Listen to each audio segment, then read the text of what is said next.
What is up, guys? Today I will be sharing with you the 9 email marketing mistakes you are making as a coach, consultant, or a SaaS business owner. So let's get right into it. Now, if you don't know who I am or what I do, I've been an email copywriter for the last 5 years. Previously, I've written for Russell Brunson, Dan Kennedy, Iman Gadji, and many of the 7, 8, and 9 figure businesses, writing all their emails, managing their workflows, and pretty much being the entire list manager for them. And today, I'll be showing you the 9 email marketing mistakes that you are probably making. So let's get right into it. The number one mistake you are making right now, and I know it for a fact, is you're not sending enough emails, right? I see this with almost every client that we audit. It's like, hey, let's go look at your email list. Let's see how often you're emailing your list. And it's like once a week, 2 times a week, 3 times. Max I see is like 4 times a week, and that is it.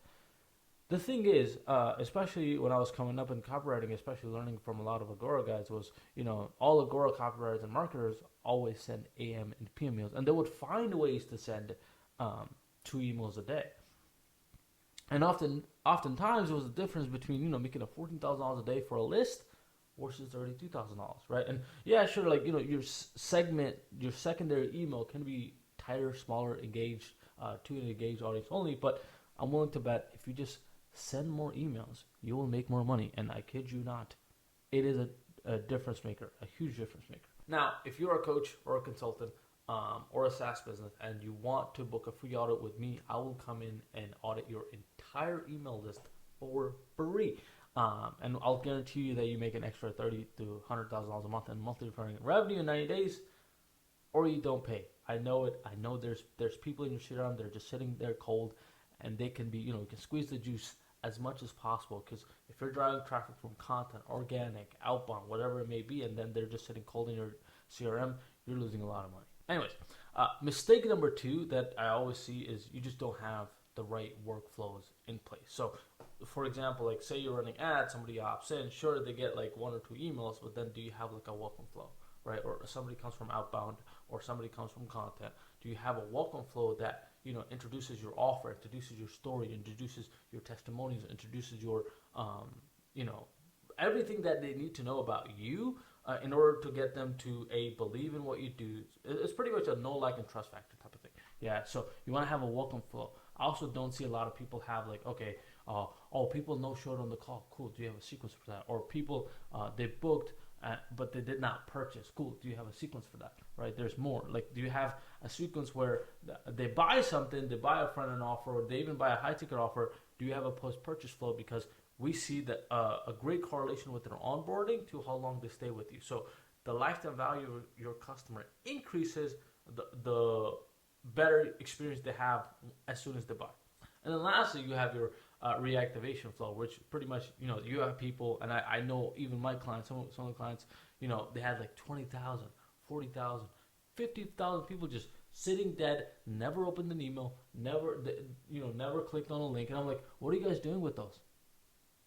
And it was like, oh, we don't know. They just never clicked on open. I'm like, cool. Write a post and or write a sequence that gets them back. And this is the exact sequence I use. Like, been a while, special offer, apology email, objection email, and last chance. So by the way, these are all like true actual steps that I take. The actual emails I write. I've tried and tested a lot of different things. This is the best sequences that I came up with. The third mistake you're making right now is probably ignoring list segmentation. You want to cater to the 5%, right? Because in your email list, say you have an email list of 10,000 people, I'm willing to bet only 20, 30, or 40% at the highest will open on a consistent basis, right? So you don't want to write for everybody.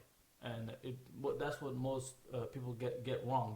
You will literally lose 95% of your revenue if you don't segment properly. So you want to segment your list, go from the openers to the clickers to the buyers. You want to segment all those people and cater your messages to them. Mistake number 4 you're making right now is sending to everyone, including non-engaged subscribers. I see this way too many times where just I see, like, maybe they've hired somebody and they're just sending campaigns to everybody, and it's bad. Even like this sort of correlates to the last one where you just want to cater to 5%.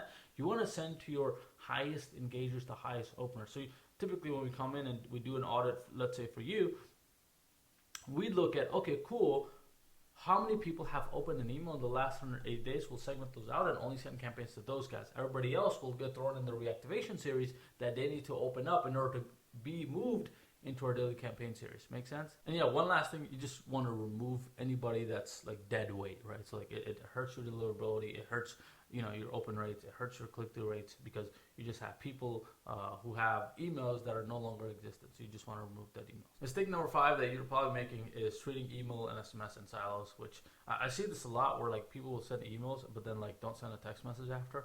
It's like, I'm like, wait, what? Like you want to treat it almost at the same thing. So say I send an email at 1 p.m. I want to send a text at 2 p.m. Hey, did you get a chance to see the thing?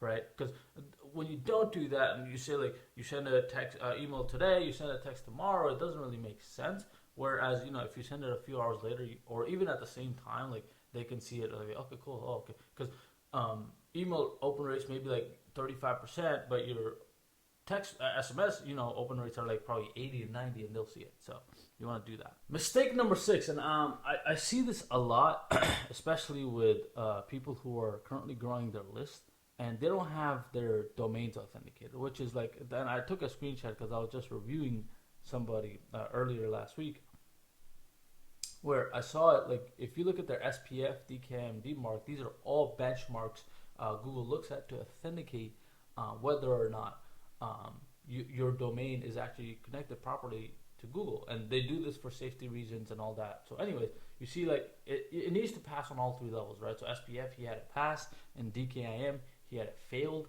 and DMARC, he was also failed. So it's like, it is not good. Most of his emails, especially if he has more than 5,000 subscribers, they will all go to spam.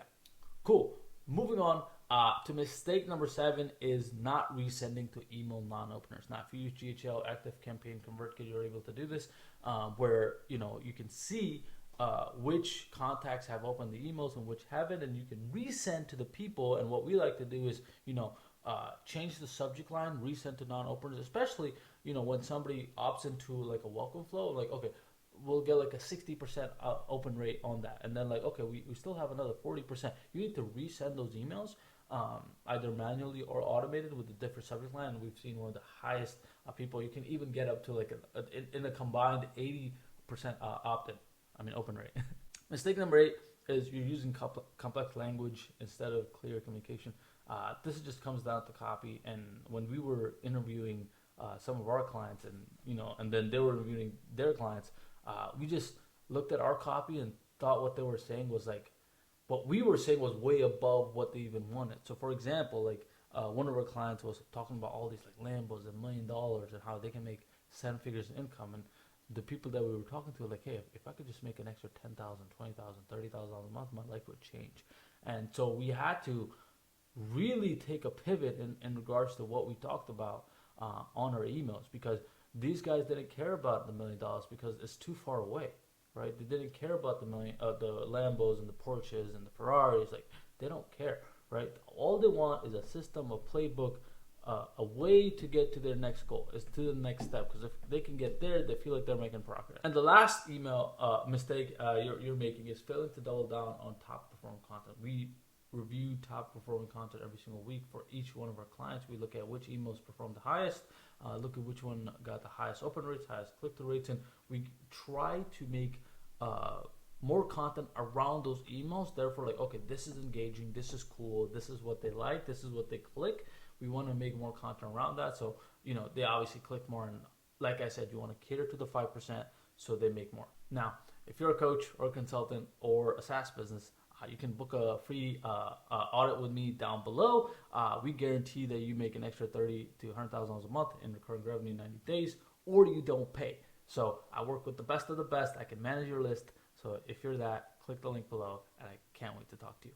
Thank you so much for watching the video, and please look out for more.